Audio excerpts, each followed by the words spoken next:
নমস্কাৰ, অন্য এটা ভিডিঅ'লৈ আপোনালোকক স্বাগতম জনাইছোঁ।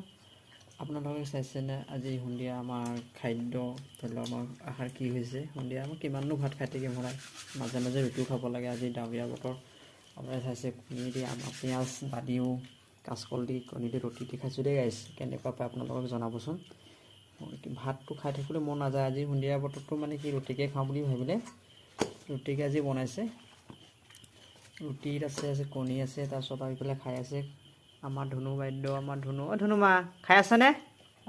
ধুনু খাই আছা? এইফালে হাই গাইজ কৈ দিয়া। হাই গাইজ, কি খাই আছা আজি? ৰুটি খাই আছা? অ' ৰুটি দাইছনে গাইজ। আমাৰ দালিৰ ৰংটো কালাৰটো কেনেকৈ হৈছেগৈ জনাবচোন। কাঁচকল দিয়া আছে, কাঁচকল পিঁয়াজে ৰুটিয়ে। মই আজি 10খন ৰুটি খাম বুলি ভাবিছোঁ। পাৰিমনে গাইছ? নোৱাৰিলে জনাম আৰু দেই গাইছ।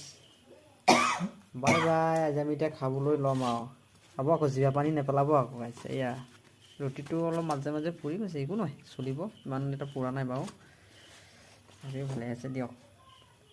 Bye bye.